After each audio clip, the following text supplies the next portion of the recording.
Ahí está, ahí estamos grabando. Bueno, vamos a comenzar haciendo un ejemplo, ¿sí? Para aplicar las simetrías que vimos el lunes, ¿sí? Los conceptos de simetría que vimos el lunes. El lunes trabajamos sobre la idea de la simetría esférica y vimos que cuando teníamos una distribución que tenía simetría esférica, ¿sí? Y queríamos calcular el campo en un determinado punto, la ley de Gauss, ¿sí? Nos llevaba a la siguiente expresión, ¿sí? La voy a recordar. Bueno, este marcador me hizo un piquete. E en una determinada posición R es 1 sobre epsilon 0 R cuadrado por la integral entre 0 y R de delta de R', R' cuadrado, diferencial de R' en la dirección del versor R. Ustedes recordarán que habíamos encontrado, ¿sí? Que en una determinada posición R, ¿sí? El eje que pasaba por el centro de la esfera y que estaba contenido en el vector de posición R era un eje de simetría, ¿sí? Y por lo tanto podíamos decir que el campo electrostático tenía dirección radial, ¿sí?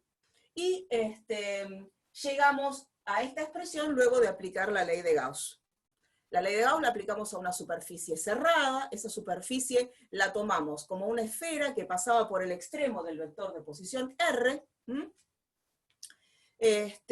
y no nos olvidamos de que esa esfera es una esfera imaginaria, ¿sí? Le pusimos el simbolito de fantasma para tener presente que esa esfera no existe en la realidad, que es una construcción geométrica que nos sirve, ¿sí? A los efectos de aplicar la ley de Gauss.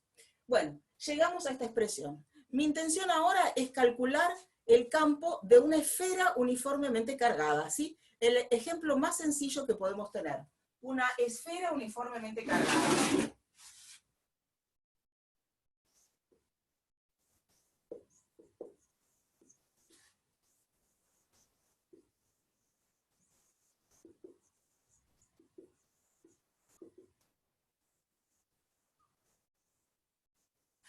No sé si llegan a ver bien, los marcadores ya están pidiendo por favor todos.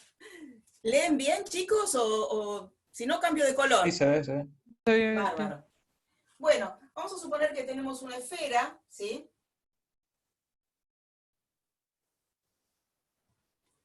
Que tiene un radio R grande y que tiene una carga Q distribuida uniformemente, ¿sí?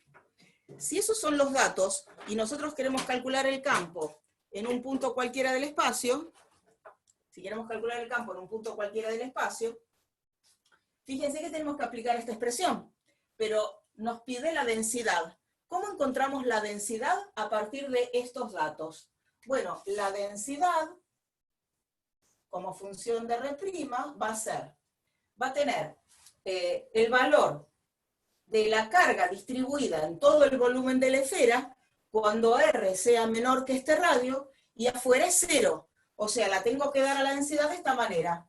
0 para R' mayor que R, ¿sí? O sea, afuera, y la carga total dividido el volumen, 4/3 de pi por R cubo para R' menor que R. ¿Hasta acá vamos bien? Esta es nuestra función densidad. Es una función partida a trozos, ¿sí? Tiene un valor en una región, R' mayor que R, y otro valor para R' menor que R.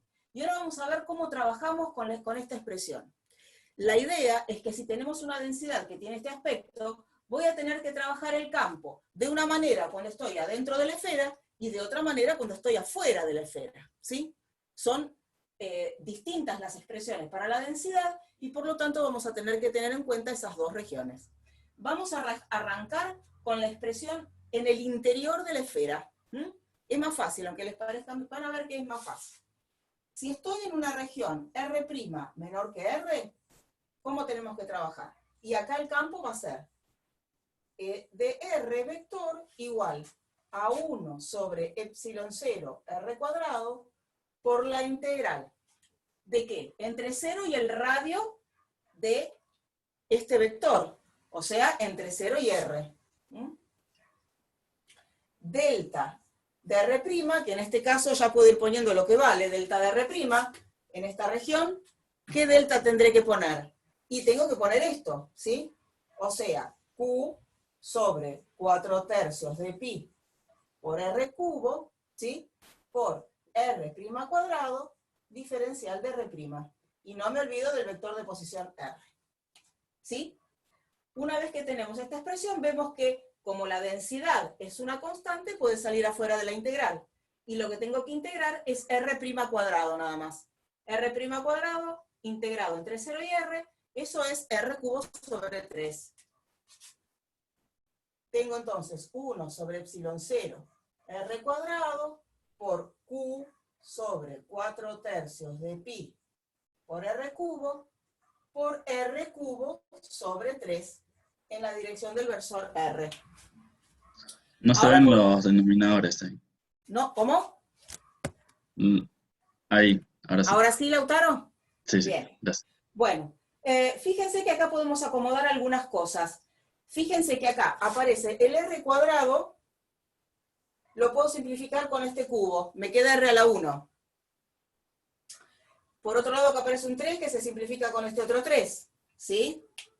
Y por último tengo, fíjense, 1 sobre 4pi epsilon 0, ¿sí? 1 sobre epsilon 0, y acá tengo un 4pi, eso es la constante electrostática K. Entonces podemos reescribir esta expresión de esta manera. La voy a escribir por acá para que vean más claramente.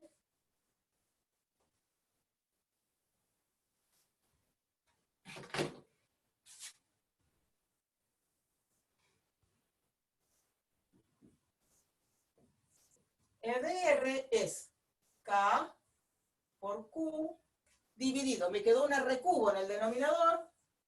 Profe, si podés subir la camarita de nuevo un poquito que Ahora claro.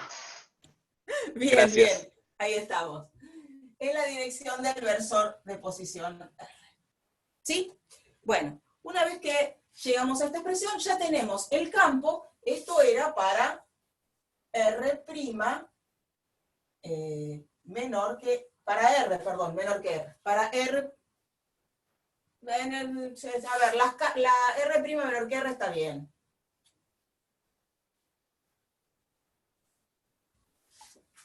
O sea, la carga está, estamos en esta región. En la región, perdón, acá tendríamos que haber puesto R. Discúlpenme, fue una confusión. ¿Por qué? A ver, vamos a hacer la distinción. Vamos a ver por qué tengo que poner R menor que R. ¿Por qué poner R minúscula menor que R grande? Porque en esta posición es donde quiero calcular el campo, ¿sí? Profesora, le interrumpo. ¿Sí? Arriba, donde da el reflejo de la luz, no se ve lo que escribió. Acá, repito Claro. abajo.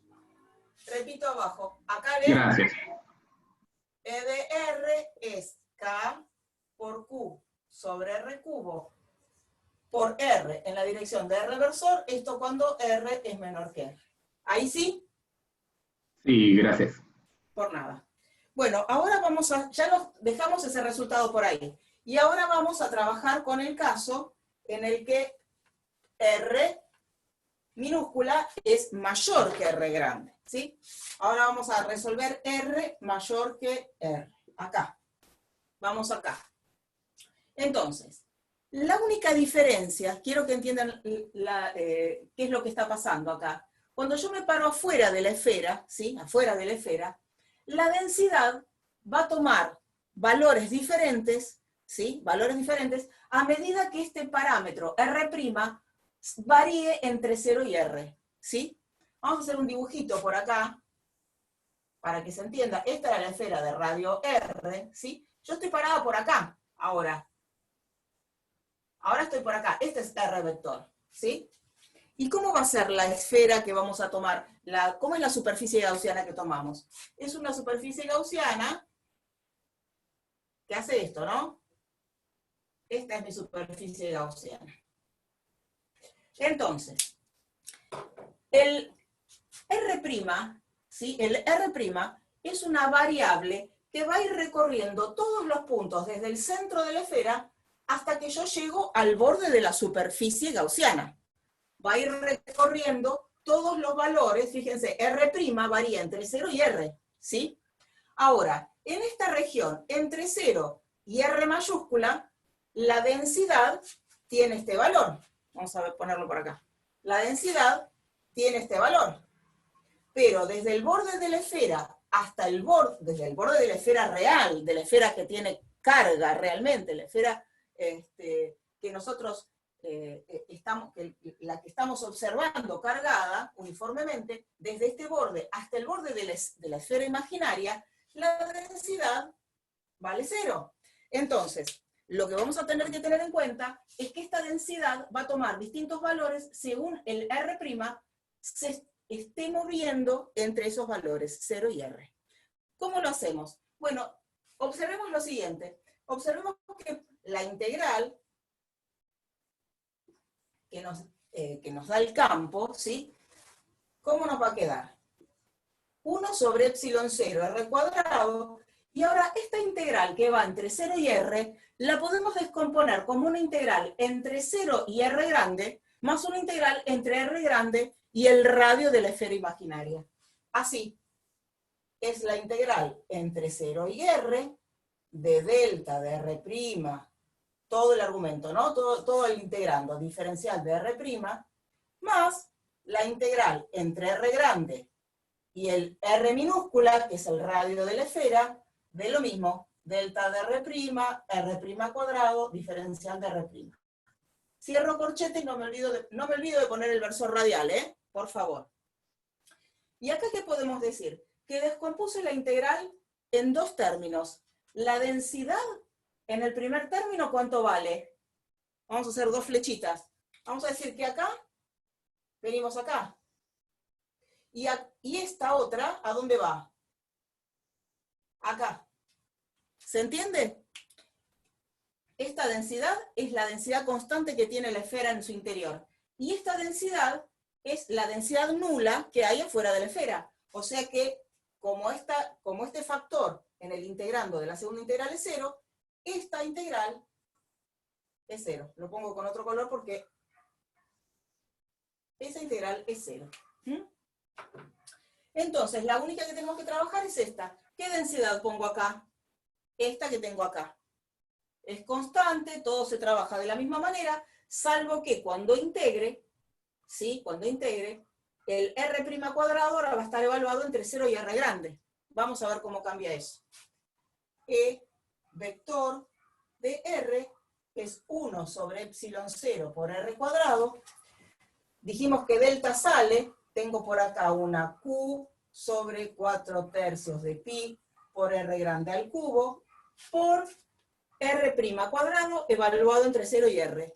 Eso es r' al cubo sobre 3 evaluado entre 0 y r.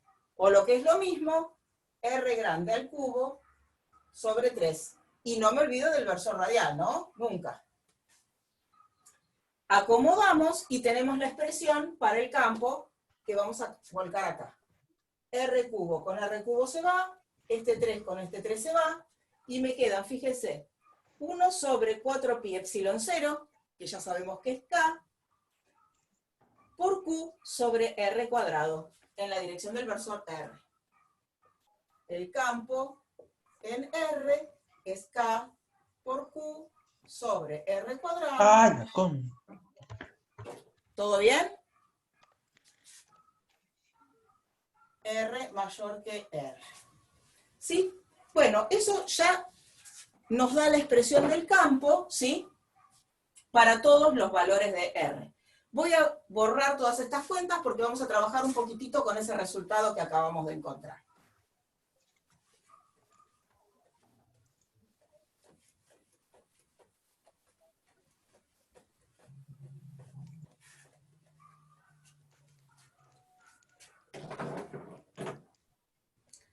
Bueno, vamos a seguir con otro color porque el negro ya está pidiendo, por favor.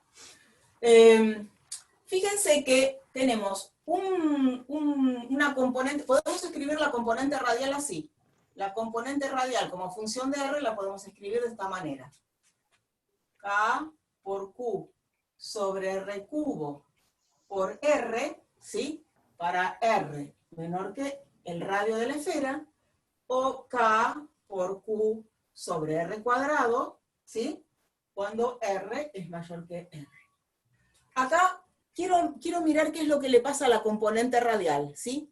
Vamos a trabajar un poquitito con la componente radial nada más, porque quiero ver cómo depende del radio, ¿sí? Ustedes recordarán que en la clase pasada, el lunes, habíamos visto que sabíamos que el campo E, tenía dirección en la dirección del versor radial. Entonces sabíamos que solamente iba a tener componente radial. Lo que la ley de Gauss nos permitió fue encontrar cómo esa componente radial dependía del radio, ¿sí? Cómo depende del radio. Y encontramos que tiene una forma diferente, ya sea que estemos adentro de la esfera, en esta región, o acá afuera, en la región exterior a la esfera.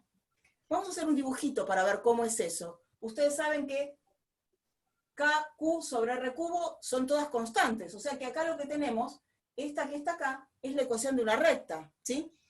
Mientras que por acá tenemos K por Q constante dividido R cuadrado. Esa es una función hiperbólica, ¿está? Entonces lo que tenemos es un comportamiento de este tipo. Si graficamos la componente radial como función del radio, ¿sí? Vamos a tener un comportamiento diferente. ¿Alguien me habló? Vamos a tener un comportamiento diferente si si nos movemos entre 0 y R, o cuando vamos desde R en adelante.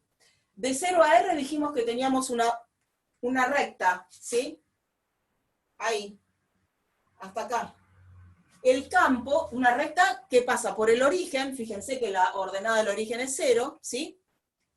Y con pendiente positiva, porque K es positiva, la carga es, supongamos que la carga es positiva, y R cubo, R es siempre positivo. Entonces, si la carga es positiva, tenemos esa función. Si no, estará dirigida hacia abajo la recta. ¿Está? Si la carga es negativa, estará dirigida hacia abajo.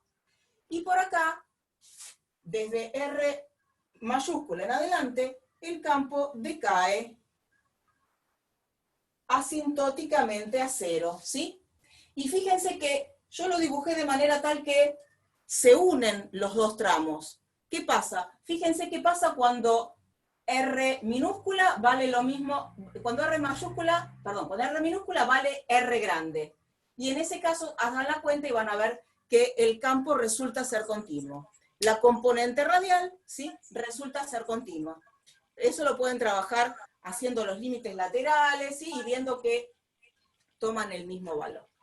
Bueno, hasta acá con el primer ejemplo. ¿Tienen dudas sobre esto? Martín. ¿Me dejas hacer una pequeña observación en ese punto? Por supuesto. Ahí en ese punto, en la cúspide del gráfico, estamos estudiando... perdón. ¿Se te acopla algún sonido? Se me acopló la computadora con el teléfono. En ese punto estamos estudiando lo que está pasando en el campo sobre la superficie de la esfera real. Pero nosotros, por ley de Gauss, estamos planteando una esfera imaginaria. En ese punto coincide la esfera real con la esfera imaginaria. En ese punto nosotros podemos decir que no es válido lo que estamos haciendo. Porque la esfera real nunca es igual a la esfera imaginaria. O sea, ese punto, fíjense las dos expresiones que hace Lorena, una dice mayor que y la otra dice menor que. Y no está definido en ese punto, por ese motivo. Ahora, en este caso particular, como las dos funciones convergen al mismo punto, nosotros podemos deducir que el valor en ese punto es el que cualquiera de las dos expresiones llega. Pero matemáticamente no podemos afirmar algo cuando estamos trabajando con un modelo justo igualándolo a una esfera. La esfera física que contiene la carga, en física nunca va a ser una esfera imaginaria, nunca va a ser tan perfecta. En este caso lo podemos ver, en otros casos vamos a ver que no se puede. O sea, es una pequeña sutileza que nosotros eso se lo hablamos cuando hablamos de modelos y los límites que tienen los modelos, que hay que tenerlos muy en cuenta, porque en este caso, por suerte, no pasa nada. Podemos llegar a esa conclusión sin problema. Pero en otros casos podemos meter la pata y muy feo. Así que quizá en otra simetría, en la simetría plana, lo vas a poder mostrar mucho más Sí, contundentemente. claramente. Ahí tenés un salto en la función. Sí. Ahora vamos a ¿Okay? trabajar. Bueno, era eso un poquito porque es un punto importante para que les quede y que siempre estén sospechando de eso. Sí, claro, Martín. Nada más. No, gracias por la acotación. Bueno, vamos a hacer un ejemplito ahora, ¿sí? Que es el caso del hilo infinito, ¿sí? Del hilo infinito. Y para trabajar el hilo infinito, ustedes van a ver que los problemas que yo estoy haciendo tal vez no sean exactamente los mismos de la práctica, ¿sí? Pero sirven para resolver los ejercicios de la práctica. ¿Está? Bueno, dicho esto, vamos a trabajar con el hilo infinito. La expectativa de trabajo hoy es hacer un ejercicio, ¿sí? Un ejemplo para cada una de las tres simetrías, ¿sí? Por último, ahora vamos a hacer el hilo infinito y por último vamos a hacer un plano infinito.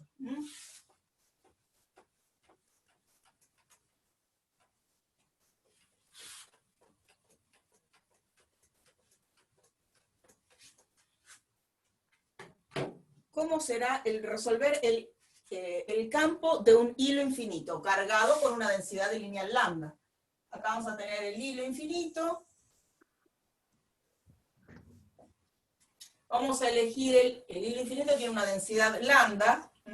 Y vamos a suponer que lo hacemos coincidir con el eje Z, ¿sí? Y queremos calcular el campo en una posición por acá, ¿sí? Vamos a suponer que en este punto P queremos calcular el campo, ¿sí? Entonces, ¿qué sabemos respecto del campo ahí? Y sabemos que el campo acá tiene que estar, como sabíamos que este es un problema que tiene simetría cilíndrica, fíjense que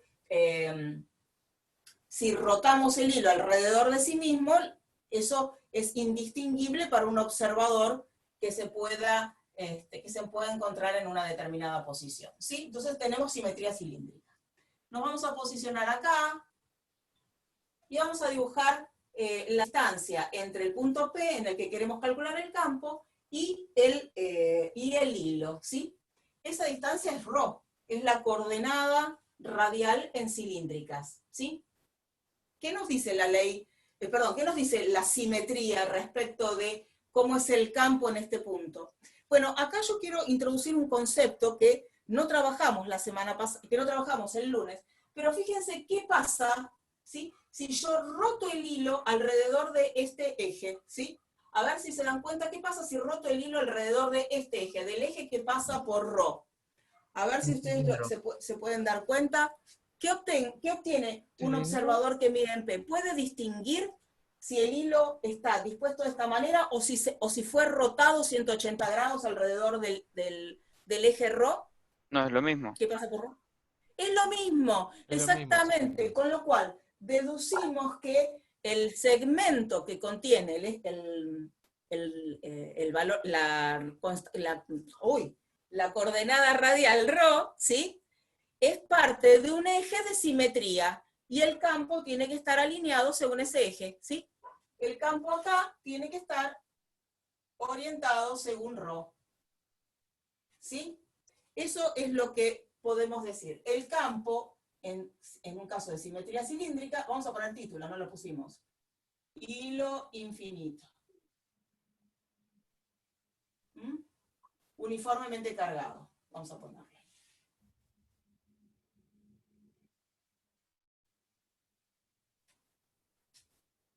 el campo E, ¿sí?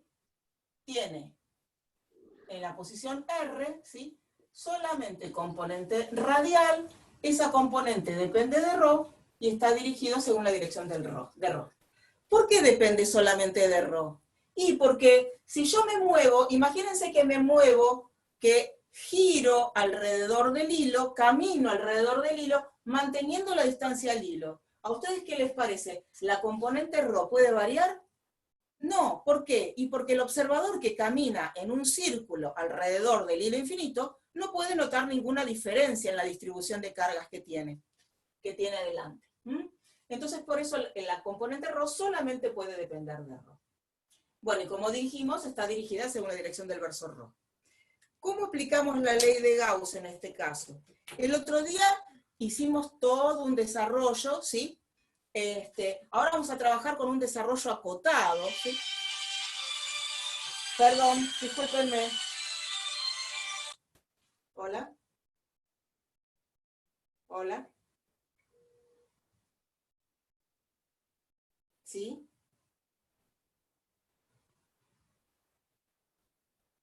Discúlpenme, estoy ocupada, estoy trabajando, Dios. Perdón, discúlpenme, esperaba otro, discúlpenme.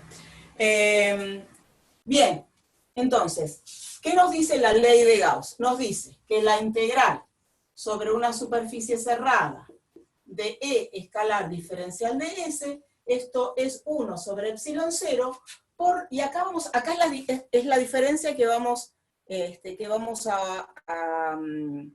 trabajar, la diferencia de trabajo respecto de lo que trabajamos el lunes pasado. ¿Cómo? Profe, le interrumpo en algo porque en el chat le hicieron una pregunta. ¿Por qué se tiene que ver este caso? Se lo leo, no hay problema. A ver, ¿por qué se tiene que ver este caso del hilo como coordenadas cilíndricas y no con el típico X y Z? Ah, bueno. Bueno, lo que pasa es que respecto de las coordenadas rectangulares X y Z, fíjense, miren, vamos a ver lo que pasa acá. Imagínense que yo pongo acá nuestro sistema de coordenadas X, Y, ¿sí? Este es el X, este es el Y, y que ese es el Z, ¿está? Entonces, este es el vector de posición R, ¿está? Según para las coordenadas rectangulares, vean que el campo electrostático va a tener componentes en X, en Y y en Z. Este vector, el vector campo eléctrico, ¿sí? en el punto P, tiene coordenadas X, Y y Z, ¿sí? No tiene por qué anularse ninguna de las tres. Si pensamos en el vector E, en coordenadas rectangulares, podemos decir que esto es E sub X, E sub Y y E sub Z. Y no podemos decir nada general respecto de estas tres componentes. Son todas distintas de cero. Mientras que cuando trabajamos en coordenadas cilíndricas, resulta que en coordenadas cilíndricas encontramos una simetría que exalta el valor de que este campo solamente tiene componente en ρ. ¿Sí? Esa es la ventaja de trabajar en coordenadas cilíndricas. Que la simetría piensen en el caso del hilo, en el caso de un caño, ¿sí? En el caso de un caño hueco, un caño macizo, ¿sí? Son todas simetrías cilíndricas, si pensamos que esos cilindros se extienden infinitamente, ¿está? Y en todos ellos puedo encontrar un eje de simetría en el que el campo solamente tiene una componente, ¿sí? Solamente sobrevive una componente, el resto son cero.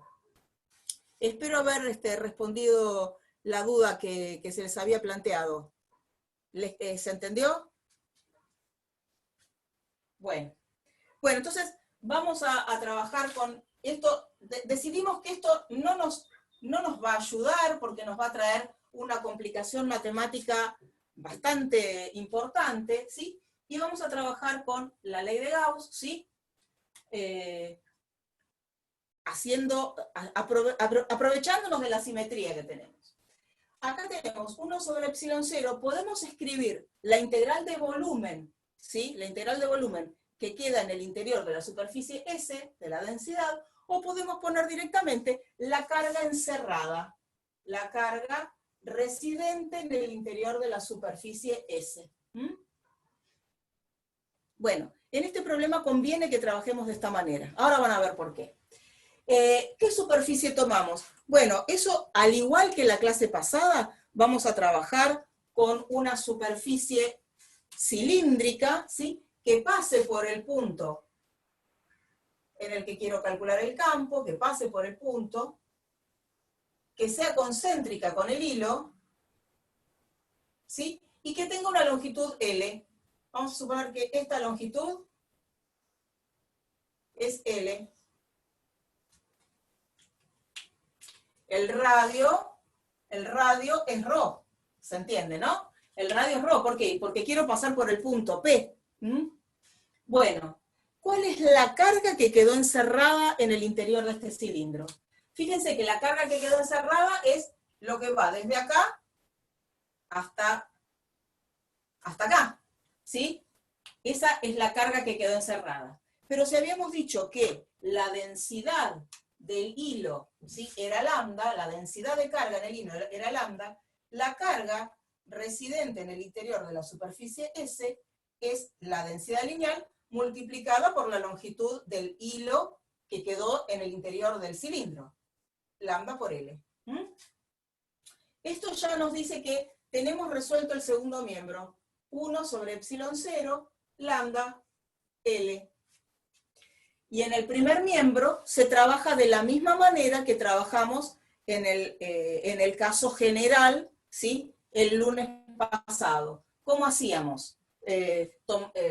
Usando esta superficie, ¿sí? Integrábamos el campo en esta superficie cerrada, que habíamos visto que era una superficie lateral, a la que le poníamos tapas para que nos quedara una superficie cerrada. Habíamos visto que este producto escalar era distinto de cero solo si estábamos en la superficie lateral, pero que en las tapas este producto escalar se anulaba y sobrevivía finalmente la integral de superficie sobre la superficie propiamente cilíndrica, ¿sí?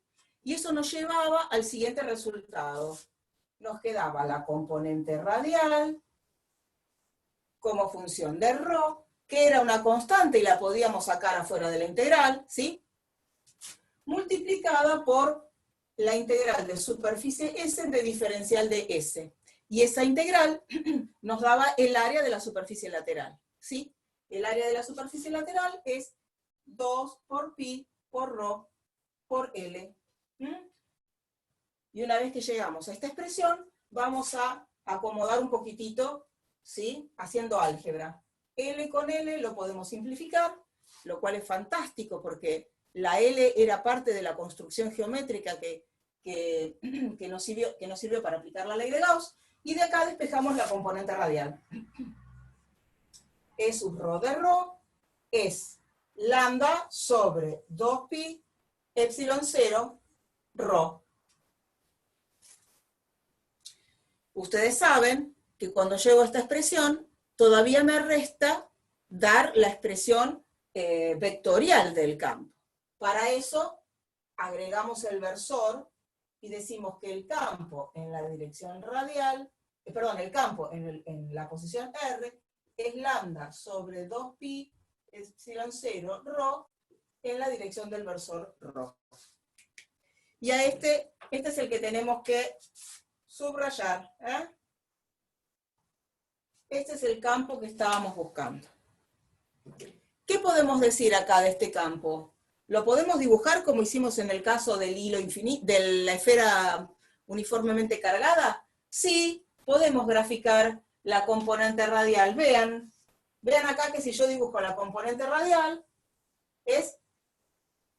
si dibujo el sub ρ contra ρ, vamos a ver que es ligeramente diferente, ¿sí? Es diferente que lo que teníamos en el caso de la esfera uniformemente cargada. Vean que tenemos una densidad que es, un campo cuya componente radial tiene una hipérbola, ¿sí? Es una hipérbola que tiende asintóticamente a cero cuando me alejo mucho del hilo, pero que se va a infinito, ¿sí?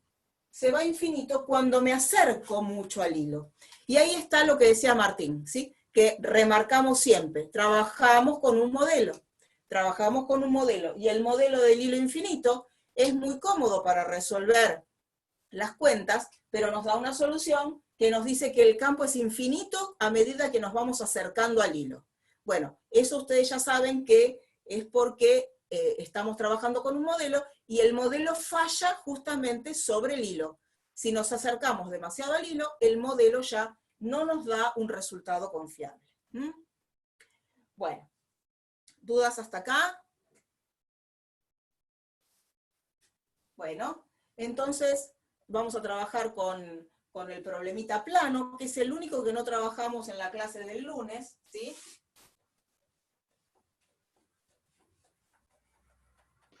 Profe, eso es entonces lo que sería la simetría cartesiana, digamos, lo que queda. Claro. Perfecto. Exactamente. Cartesiano o plana, se los usa indistintamente a las dos. Con cualquiera de los dos términos. Este borrador ya está. Queda más sucio. Desparramos la tinta con ese borrador. Bueno, vamos entonces a el caso de simetría plana.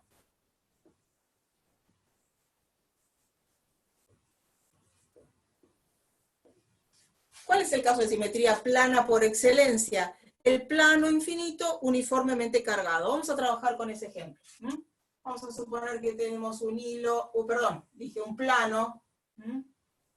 Un plano infinito, que está uniformemente cargado.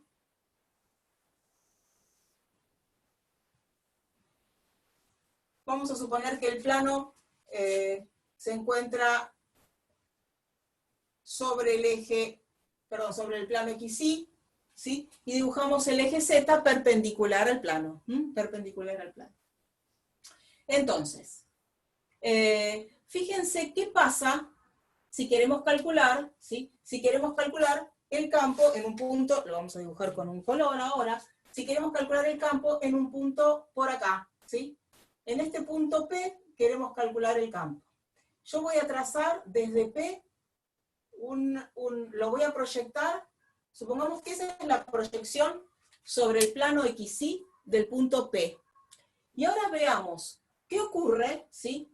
¿Qué ocurre si hacemos una, a ver cómo nos conviene hacer, voy a agrandar un poquitito esto. Permítanme que agrande un poquitito esto para que el dibujo me quede, no me resulte, si no se me va a complicar el dibujo, chicos.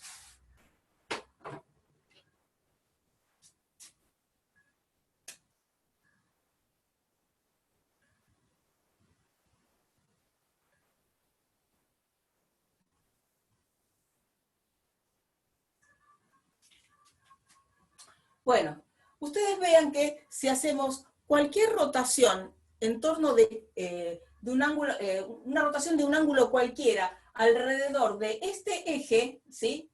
Alrededor de este eje, lo que obtenemos es una distribución idéntica a la que se nos presenta sin rotar, ¿sí? Eso quiere decir que este eje constituye un eje de simetría. Ahora bien, esta distancia que tenemos acá es igual a la componente z del vector que señala la posición de P. Esto que está acá, ¿sí? Esto que está acá es z, ¿sí? Es z. Entonces, fíjense que tenemos una distribución en la que encontramos un eje de simetría, ¿sí? Encontramos un eje de simetría. Entonces, uno tranquilamente podría decir, bueno, al eje Z yo lo traslado de manera tal que lo hago coincidir con el punto P. El eje Z se vuelve un eje de simetría. Lo que podemos decir en este caso, entonces, que Z es un eje de simetría. Entonces, el campo en P, en la posición R, ¿qué componente va a tener? ¿A ustedes qué les parece? Tiene que estar alineado con esta dirección, ¿sí? Tiene que estar alineado con esta dirección, porque ese es el resultado que encontramos. Ese es el resultado más importante de la clase pasada.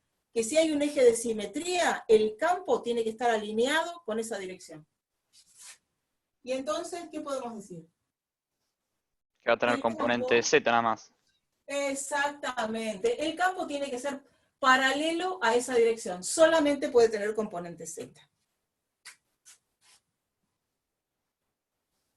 Tiene componente Z y que esa componente va a depender de Z. Y va a estar dirigido en la dirección del versor K. Esto es, si yo me desplazo, ¿sí? Si yo me desplazo a una distancia Z, me muevo con X e Y, la componente Z no puede cambiar, no puede depender de X o de Y. Bueno, eso por un lado. Y si yo estoy por acá abajo, ¿qué pasará? Bueno, me salió medio chueco. Hoy con los dibujos no estoy muy inspirada, chicos. Vamos a ver si podemos mejorar un poquitito. Vamos a ver qué pasa si nos movemos acá. Fíjense que acá nos estamos posicionando en menos Z, ¿sí? Este punto, ¿sí? Es un punto que tiene la misma componente X, la misma componente Y, pero la Z está cambiada. La Z le cambiamos el signo, estamos en menos Z acá. ¿Cómo será el campo acá? ¿A ustedes qué les parece? Si el campo acá iba para arriba, el campo acá, ¿cómo irá? Para darnos cuenta de eso, pensemos en que rotamos todo. A ver, ¿alguien que ¿había alguna sugerencia? Para abajo sería. Tiene que ir para abajo, claro. ¿Cómo lo pensaste? ¿Nos querés contar?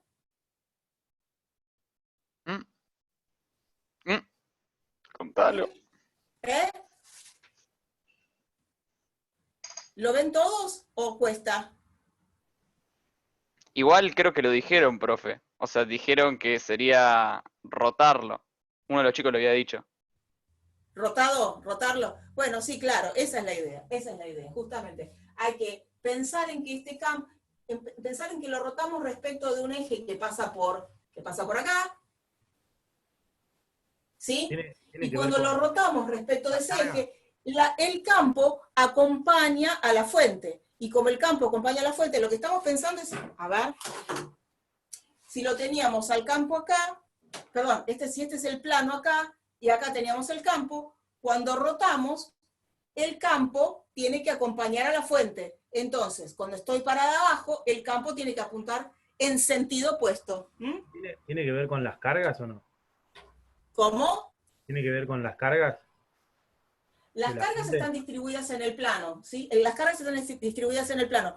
Vamos a escribir, vamos a aclararlo. Yo les dije que estaba cargado uniformemente, pero lo vamos a decir. Acá vamos a suponer que tenemos una densidad superficial sigma, ¿sí? Constante, uniforme. Uniforme. La carga está distribuida uniformemente y en una superficie infinitamente delgada. Yo dije que bueno, para abajo porque me imaginé la línea de fuerzas y que tenían que salir del plano. Entonces, si la carga allá arriba se iba para arriba, tenía que acompañar la línea de fuerza, y si la parte de acá de abajo saldría para el lado contrario de la línea de fuerza. Sentido. Me parece muy interesante tu planteo, muy interesante. Sí, exactamente, eso es. Lo que pasa es que hay que tener cuidado con una cuestión, que es que se supone que no conocemos el campo del plano, ¿sí? Lo que pretendemos ahora es encontrar el campo del plano y las líneas de campo a partir de la ley de Gauss, ¿sí? Y no con el tratamiento que habíamos hecho en las clases anteriores, ¿está? Este es un nuevo tratamiento que viene a confirmar el resultado que habíamos encontrado cuando hicimos la extensión del disco cargado a R tendiendo a infinito, ¿está? Pero es muy interesante tu planteo, Uriel, muy bien. Bueno, esa expresión, esa relación entre las dos, entre los valores del campo para Z y para menos Z se escribe así. Dice así, a ver si lo pensamos, lo voy a escribir con otro color, porque este ya no anda más. El campo, la componente Z en menos Z es igual a menos la componente Z en Z. A ver si está claro para todos. La componente Z, ¿sí? Cuando me posiciono en un valor opuesto al que había considerado inicialmente, es menos la que tenía, ¿sí? Es opuesta a la que tenía en esta otra posición, en P. Bien, una vez que hicimos estas dos observaciones, ¿sí? Ahora vamos a trabajar aplicando la ley de Gauss propiamente dicha. Para aplicar la ley de Gauss, ahora vamos como siempre, tenemos que buscar una superficie cerrada, apropiada para calcular este campo, ¿sí? que exalte la simetría, del problema. Yo voy a elegir un cilindro, ¿sí? Un cilindro que lo voy a dibujar así. Ese cilindro tiene una de las tapas, está acá. El punto P quedó ahí en la tapa superior. Ese cilindro lo voy a tomar de manera tal que la tapa inferior va a quedar en el punto que queda justo opuesto, ¿sí? O sea, este cilindro es simétrico respecto del plano que está cargado. Bueno, una vez que hicimos eso, ¿sí? Al igual que como trabajamos, recuerden que para el caso de simetría cilíndrica, habíamos usado un cilindro también, pero ahora tenemos otra particularidad. ¿Cuál va a ser? Vean esto. Tenemos nuevamente un cilindro que no nos olvidamos de poner nuestro iconito, ¿sí? Es un fantasma, esa superficie, ¿sí? Y nuevamente nuestra superficie S, ¿sí? Es una superficie lateral, unión una tapa superior, unión una tapa inferior, ¿sí? Esta es nuestra superficie cerrada. Esta que está acá es la superficie lateral, esta que está por acá es la tapa 1, y esta que está por acá abajo es la tapa 2. Se imaginarán que si queremos aplicar la ley de Gauss, de vuelta lo que tenemos que hacer es dividir nuestra integral cerrada en tres integrales, ¿sí? La integral sobre la superficie S de E escalar diferencial de S, ¿sí? Bueno, recordemos la ley de Gauss, que nos va a venir bien. Esta, ¿a qué tiene que ser igual? 1 sobre epsilon 0 por la carga residente en el interior de la superficie S. Hay casos en los que la integral de volumen se puede resolver más fácilmente contando la carga. ¿Cuál es esta integral? Bueno, es la integral, ya no cerrada, vamos a poner directamente, vamos a poner la integral sobre la superficie lateral de E escalar diferencial de S, más la integral sobre la tapa 1 de E escalar diferencial de S, más la integral sobre la tapa 2 de E escalar diferencial de S. Igual a la carga residente en el interior de S sobre epsilon 0. ¿Recuerdan que cuando trabajamos con el caso cilíndrico, la integral sobre las tapas se nos hacía 0 y solamente nos quedaba la integral sobre la superficie lateral? Bueno, acá tenemos una situación diferente. Vamos a ver cómo son los normales a la superficie en cada una de las tres superficies que componen S, ¿sí? En la tapa 1, el normal está apuntando, ese es el normal a la superficie S, en la dirección del versor K, ¿sí? Paralelo al campo. En la tapa 2, el normal a la superficie, vean que es una tapa plana, ¿no? Una tapa plana que es paralela al plano XY. Lo mismo pasa acá abajo. Este es el diferencial de superficie, ¿sí? apuntando en la dirección menos K versor, pero nuevamente paralela al vector E, ¿sí? Al vector de campo E. Y en la superficie lateral, fíjense que el campo, ¿sí? En cualquier punto de la superficie, el campo es paralelo al cilindro. Y el normal, veamos, por acá, por ejemplo, el campo es acá. El campo es así, ¿sí? No, es para abajo.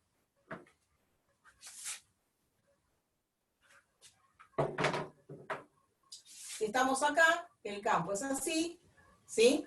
Y el normal a la superficie,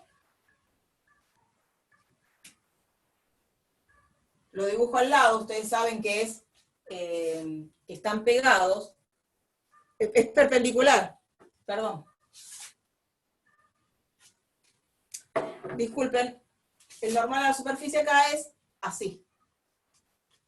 Este es diferencial de S, este es S. ¿Cómo son? Son perpendiculares sobre la superficie lateral. Entonces, la integral que se nos anula ahora es la primera, la integral sobre la superficie lateral. Esta es 0.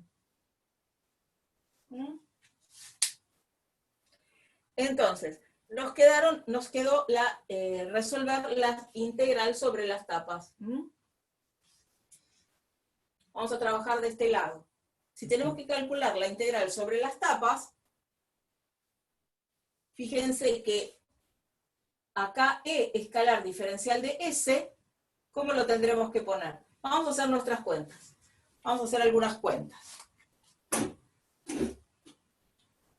Me dijeron que acá no, acá. La integral sobre la tapa 1 del campo, ya puedo poner el campo, ya lo puedo poner así, ¿no? E de Z, E sub Z de Z en K. Producto escalar. Dijimos que el normal a la superficie acá en la tapa superior era paralelo al eje Z y en la dirección del versor K. A este lo vamos a poner como diferencial de S en K. Diferencial de S en K. Más. Borro un poquito por acá porque total esta parte no la necesitamos, ¿sí? Más la integral sobre la tapa 2, ¿sí? Del campo. Ahora, el campo acá es el campo en menos Z, ¿sí? Es el campo en menos Z. Entonces, ¿qué tenemos que poner? Tenemos que poner esto. Tenemos que poner menos EZ de Z. Producto escalar, no, esto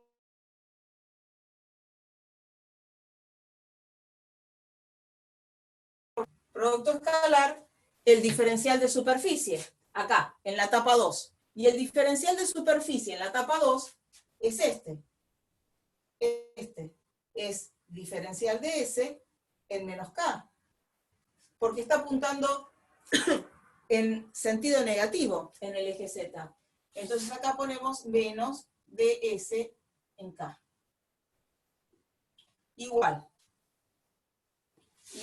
a la carga residente en la superficie S sobre epsilon 0. Pero entonces acá fíjense que me quedó menos por menos y eso me queda más. Y una vez que vemos que me queda menos por menos más, vemos que los dos términos son iguales, ¿sí? Los dos términos son iguales. K escalar K en la segunda integral, eso me da 1, como pasa siempre que tengo un versor multiplicado por sí mismo, ¿sí? Entonces, en definitiva, nos queda esto, 2 veces la integral sobre la tapa 1, ¿sí? Cualquiera de las dos, porque son iguales, EZ de Z por diferencial de S, igual a la carga residente en el interior de S sobre epsilon 0. Como el campo, ¿sí? Sobre todos los puntos de la tapa no puede cambiar. ¿Por qué no puede cambiar? Porque sobre todos los puntos de la tapa me encuentro a la misma distancia del plano. El Z no cambia. Entonces, esto puede salir afuera de la integral. 2 veces EZ de Z multiplicado por la integral sobre la tapa T1 de ds es igual a la carga encerrada sobre epsilon 0.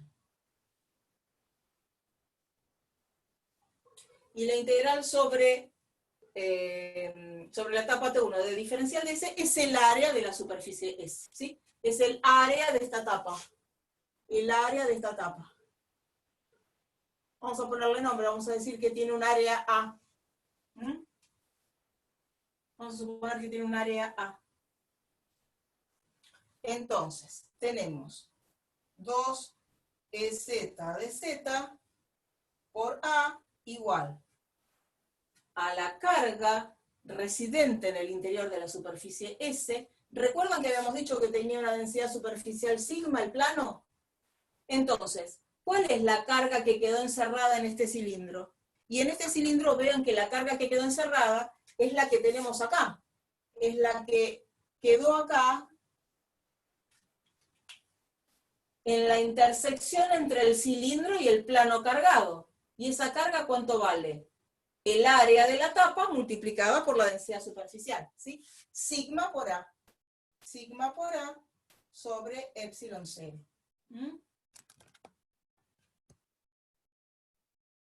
Bueno, ahora acá A con A lo podemos simplificar, ¿sí? Y eso es muy bueno porque no queríamos que nuestro resultado dependiera de la construcción geométrica que hicimos.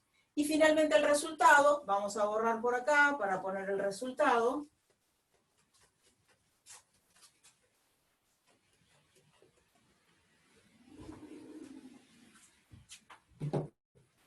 El resultado es, tomo esta ecuación y vamos a despejar la componente z. La componente z como función de z resulta ser igual, lo único que tengo que pasar es el 2 que está multiplicando, dividiendo. Queda sigma sobre 2 epsilon 0. ¿Sí? Sigma sobre 2 epsilon 0.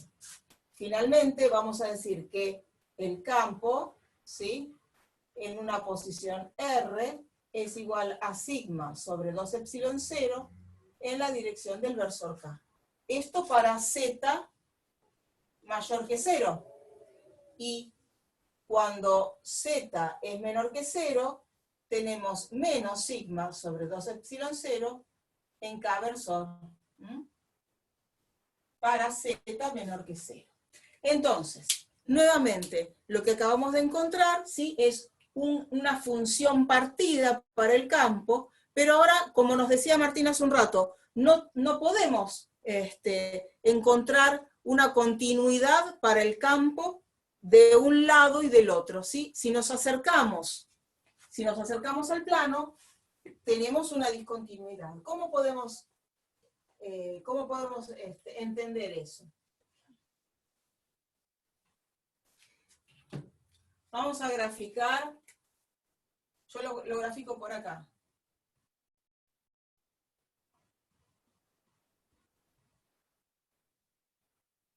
Vamos a suponer que acá ponemos el eje Z y que acá ponemos la componente E sub Z, ¿sí? La componente Z, para los valores positivos de Z, me da acá. ¿Sí? Esto es sigma sobre 2 epsilon 0, suponiendo sigma positivo, no estamos suponiendo sigma positivo. Y cuando Z es negativo, lo que obtenemos es esta acá. Acá tenemos menos sigma sobre 2 epsilon 0. Aclaremos por acá, aclaremos en algún lugar, suponemos sigma positivo. Si quieren, pueden hacer otro dibujo que represente la situación para sigma negativo.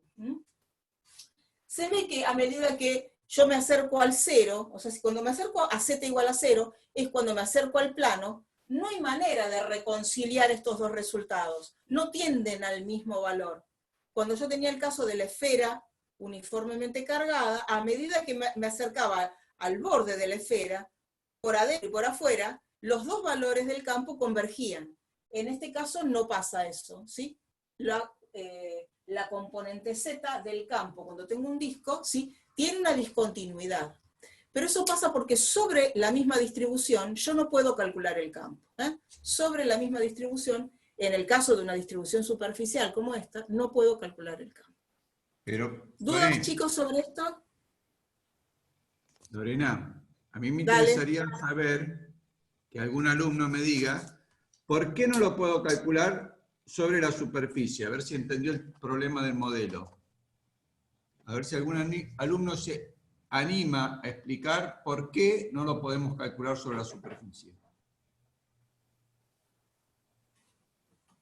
Porque entonces no nos serviría la física, porque entonces ahí en ese punto no lo podemos calcular. ¿Cuál sería el problema? ¿Cómo lo explicarían? Sí, adelante. O sea, ¿por qué no se puede calcular justo sobre la superficie? Y porque si el plano es infinito, la carga es infinita, entonces daría como resultado un campo que también es infinito. O sea, no tendría lógica, es un modelo, no existe en la vida real un plano que sea infinito. No, está bien que el intento, pero no ese es el problema. Es otro problema. Es el problema del modelo. La carga es infinita, eso es cierto. Sí, lo que estamos planteando un campo, una... Sí, pero para que no se sienta... ¿Por qué no podemos calcularlo con Gauss o por qué no podemos calcularlo? No lo podemos calcular, ni con Gauss ni... Porque, a ver, nosotros con esto que hicimos acá, no tenemos un valor para z igual a 0. Eso es lo que estamos diciendo, que no tenemos un valor para z igual a 0. ¿Cuál es el problema de que no podemos encontrar un valor en z igual a 0? ¿Será que no hay campo adentro del plano?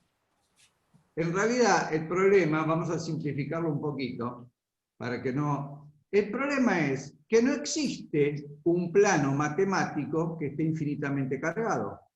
Siempre va a ser un plano real. Imagínense la tabla de una mesa o una hoja. La hoja tiene un espesor. Entonces, nosotros simplificamos para el análisis, hicimos el modelo de un plano matemático, el plano z igual a 0.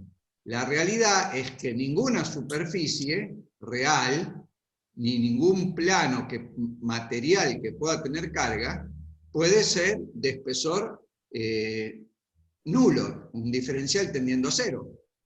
O sea, entonces, en ese caso, nosotros, si queremos estudiar qué pasa sobre ese plano, tenemos que cambiar de modelo, tenemos que empezar a decir, no, bueno, pero cuando lo miro de lejos, muy lindo el plano matemático, pero cuando me acerco, tengo que convertirlo en un plano con un espesor, y ahí tengo otro modelo para analizar esa situación.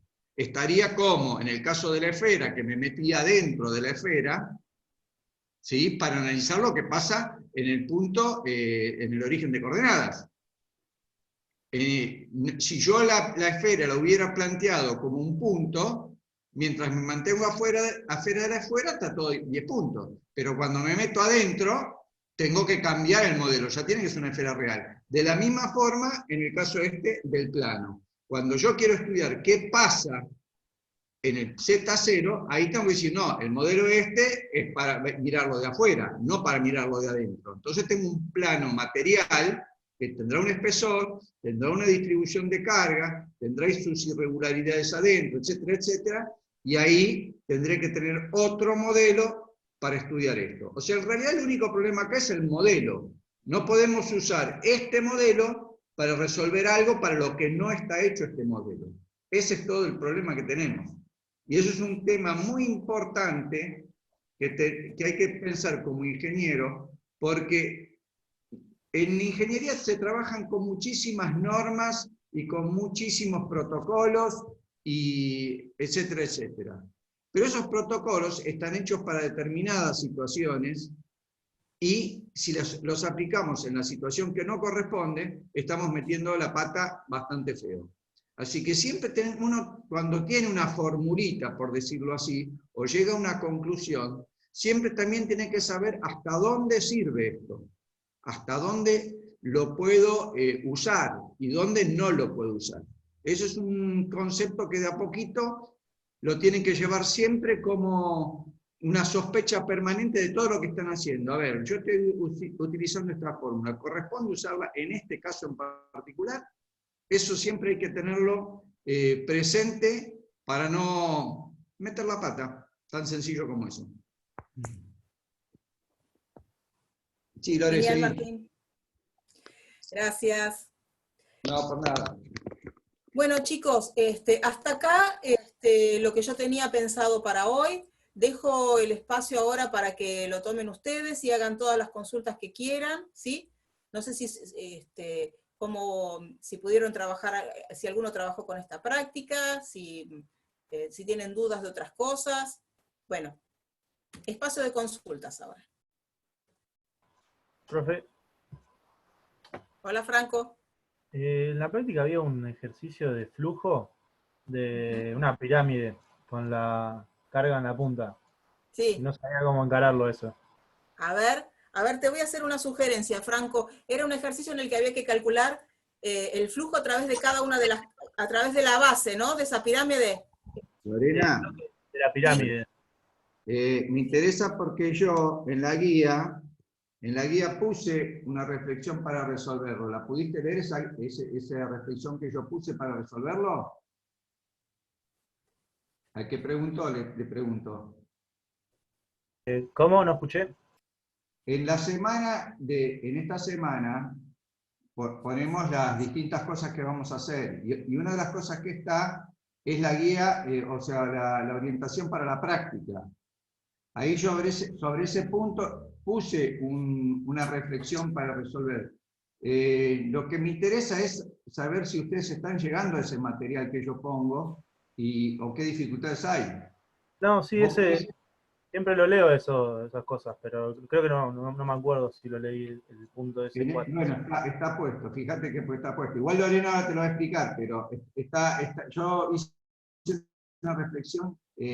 Bueno, después mira las dos cosas, lo que te explica Lorena y lo que yo puse ahí. Seguramente va a ser una sugerencia similar, Martín. Sí, es el mismo caso, porque es la forma de resolverlo fácil, digamos, si no, no se puede. Ok, listo. Pero me interesaba por el tema de cómo están llegando al material que nosotros ponemos, no es por otra cosa. Simplemente por eso te consultamos. Porque ponemos un material y queremos saber si les está llegando o no, cómo es su interacción con la página y qué dificultades puedan tener. Es por eso nada más que te consultaba. Está bueno eso y está el de la teoría también, que explica más o menos cómo verla la teoría. Está bueno. Claro, la importancia de cada punto y lo que nosotros pretendemos que ustedes retengan más fuertemente de ese punto. ¿Ok? Bien, bueno, acá tenemos, era una pirámide de base cuadrada, del lado A, o L, no me acuerdo, pero era base cuadrada, ¿no? Y la altura es... la mitad. A sobre 2. O sea, esto es A sobre 2. ¿Está bien? Y queríamos calcular el flujo a través de la base, a través de esta superficie, ¿sí? Entonces, mi sugerencia, que seguramente debe ser la misma que les dijo Martín, es que acá estaba, acá había una carga. Vamos a dibujar la carga. Acá estaba la carga. ¿No? ¿Sí? Acá está la carga que genera, ¿sí? un campo en todo su entorno, ¿sí? Genera una perturbación en el campo que circunda la carga, ¿sí? Creando un campo electrostático. Esta es la sugerencia. Pensá que la base de esa pirámide, ¿sí? Es también el lado de un cubo que tiene el lado A.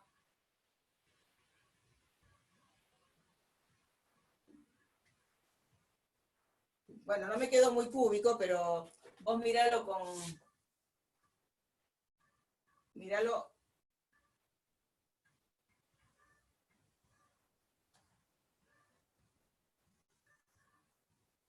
Ahí me quedó.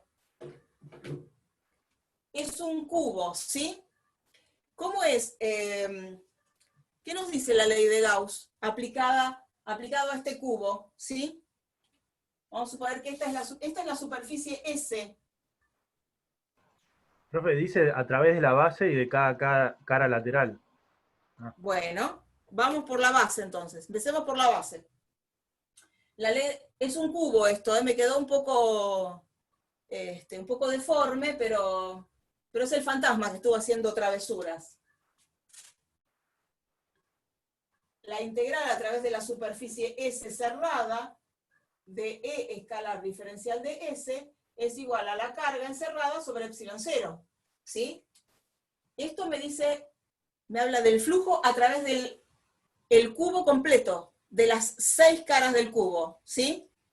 Ahora, ¿cómo es el flujo a través de cada cara si la carga está en el centro del cubo?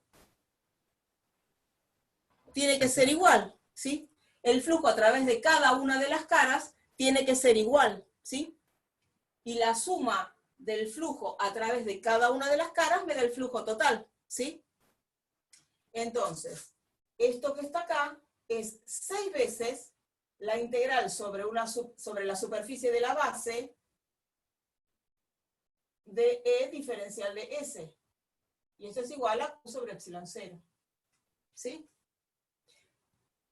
¿Cuál es el flujo a través de la base?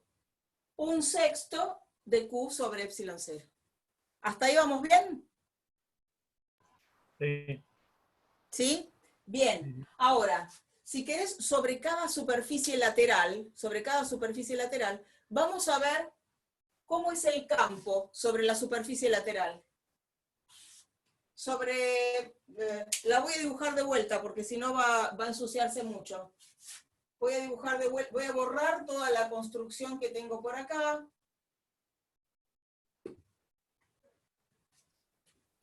Ahí estamos. Esta es la superficie lateral. Una de las superficies laterales. Borro lo que está... Bueno, la hago de vuelta porque si no...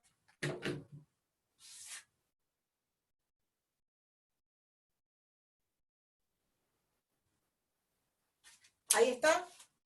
Esta es mi pirámide. Y acá está la carga. ¿Cómo será el campo sobre esta cara? Y el campo en cada posición tiene que ser radial. Entonces, el campo acá tiene que ser así. ¿Y el normal a la superficie cómo es? El normal a la superficie es normal, justamente. Esto es diferencial de S. Este es E. ¿Cómo son los dos vectores? Perpendiculares. Perpendiculares. ¿Cómo es el flujo sobre la superficie lateral? Nulo. Es nulo.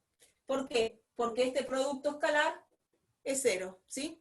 Entonces el flujo sobre una cara lateral es 0, mientras que el flujo sobre la base, ¿sí? Lo calculamos a partir de esta expresión. Espero te haya quedado claro, Franco. Sí. Gracias. ¿Más dudas, chicos?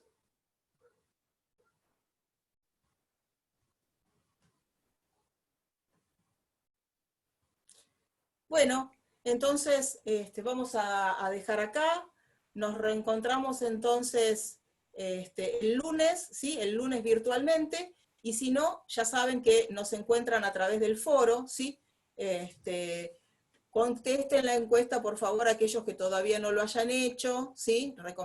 Es nuestro pedido. Y hagan todas las consultas que quieran, ¿sí? A través del foro. Por favor, no nos manden las consultas en mensaje privado, porque la respuesta que le damos a uno, ¿sí? Puede llegar a todos si la damos a través del foro, ¿sí? Bueno, yo les mando un saludo, no sé si vos, Martín, querés comentar algo. No, nada, es que, como les digo, que pregunten todo lo que tienen que preguntar, que la semana que viene posiblemente reorganicemos las clases y pongamos algún espacio más general para consultas. Vamos a reorganizar un poco las clases, porque estamos repitiendo varias veces lo mismo. Pero bueno, eso se lo vamos a informar de acá el viernes. ¿Qué otra cosa? Que sí, también, sobre todo para los alumnos que sienten que están un poco más atrasados, ese espacio de consulta creo que les va a permitir ir poniéndose al día o consultar sobre cosas que no son de la práctica del día o de la teoría del día. Así que van a tener más libertad para preguntar eso. No sé qué otra cosa. En todo caso, para vos, Lore, te llamo en un ratito por teléfono. Dale, bárbaro. Bueno, yo voy. Sí.